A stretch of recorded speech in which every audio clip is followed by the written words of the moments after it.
Well, I totally believe that the whole business is going to the internet.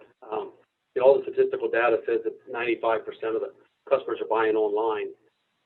If you don't believe it, you're going to be behind. Mhm. So when I felt that I wanted to be ahead of the curve, obviously I wanted the best possible processes I could get. It's one thing buying all the software, but if your people don't know how to work it and have the best processes, the software, you can't just buy the software and expect it to handle it. So then I started looking for a trainer out there.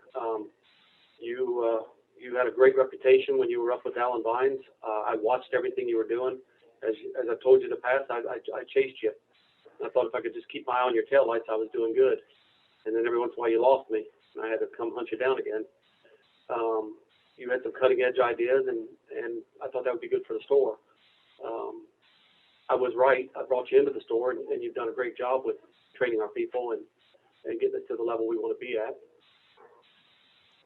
No, that's great. And so, and that kind of leads into what my next question was going to be is like, what have you observed since? Because we've been working together now um, almost coming up in a few months, be almost 2 years. So what have you observed since we first started to where we're at now? Well, and think about this, 2 years ago, the process has changed in the last 2 years. Yes. So you've had two obstacles that we both have been together with. Two obstacles we're fighting. One is the change. I mean, the internet keeps changing more and more and more. And obviously in car dealerships, I don't think any of them are immune to it. Turnover. So, you got to continue to keep training with the turnover and changing with new processes. I mean, your latest process you brought was video. Yep. And look what video has done. I mean, 2 years ago, we wasn't talking video. Now, I saw in some WebEx meetings that it was coming.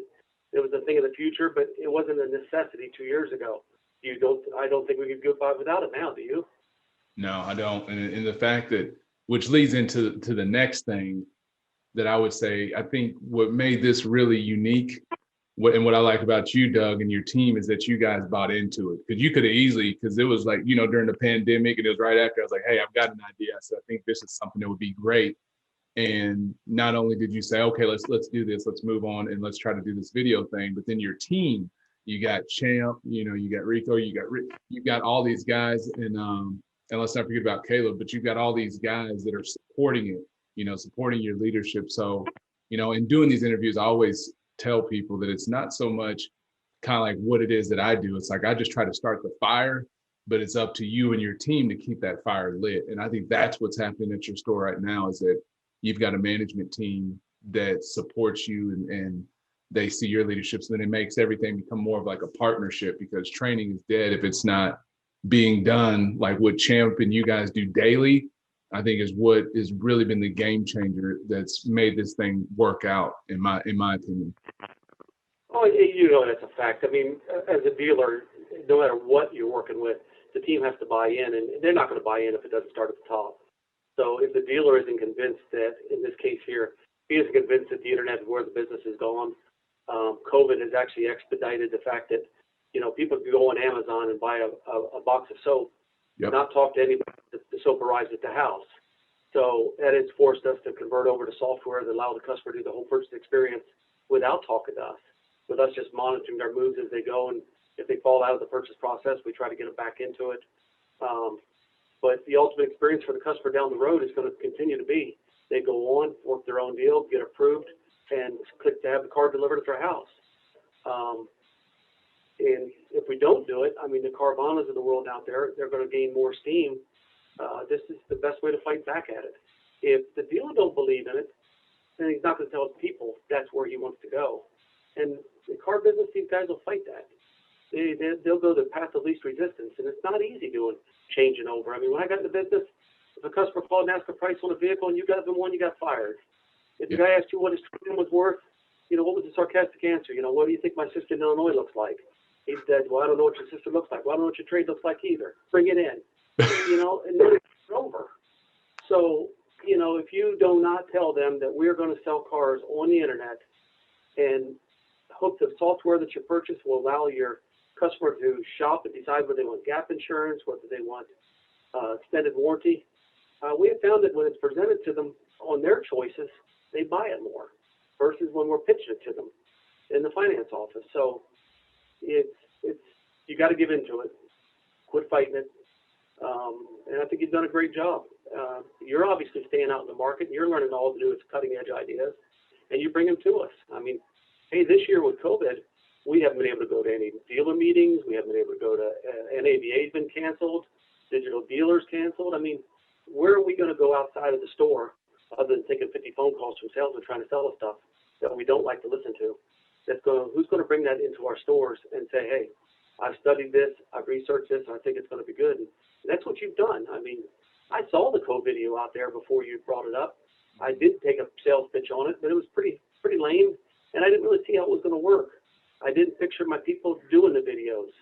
I mean, I love pulling in every morning and seeing them out there doing videos of the cars. Yeah. And you come to me, and that's what you've done. You've been able to bring to the store the newest cutting ideas without being like a sales pitch. I mean, you're not trying to sell it. You're saying, hey, this is something that the successful dealers are doing. I've researched it. It's working. And I think we need to do it here. And, hey, as you know, I've been all about it. And I think we're ahead of a lot of stores.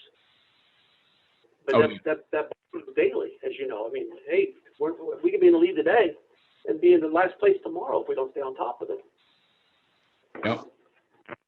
Well, cool. Well, this was great coming from somebody that I've admired and looked up to since I was a little kid, you know, back to calling on you back in the manufacturer days. So it's amazing how life has gone full circle. And so I appreciate you for doing this, Doug. I mean it from the bottom of my heart. I mean, it's been awesome. And 40 years in the business. So people that end up seeing this and they're wondering like who this guy is, this is probably one of the best. And this isn't just coming from me. This is other people that are in that community. And then, you know, you got Brad over there. I mean, all of us say the same thing. If you are stuck, if there's a question that you have about the auto industry internally, financial statement, whatever it is, the man that I'm talking to has the answer. So it's a benefit for me because I get to learn, you know, Doug's talking about me about what I brought, but it's really unique that I have a client that I actually learn a lot from. So that's really cool. So I appreciate you for doing this, Doug. You don't just train your people, you got to train everybody around you. And I think you're blessed for doing it. I mean, I enjoy helping other dealers. I mean, I enjoy helping my own people. And I grow every day. I mean, 40 years in the business might sound like forever, but I'll still learn something new today. Yep. And especially in the world that we're in right now. I mean, if we're not watching every day, we're going to fall behind. You know, with the election that we just went through, and I mean, you know, we're looking at another lockdown coming probably in January. So we've got to be ahead of it and be sharp as we can be. The last lockdown, we still sold cars. We still made money. You know, every dealer, you know, put in for their PPP money, and I'm sure a lot of dealers had helped get them through. I kind of feel somewhat guilty because those were some of our most profitable months without the PPP money. I mean, that was just on top of it all. So yeah, I mean, I think you got to share your thoughts, and that'll be your legacy. I mean, we all need to have a legacy. So I love the business.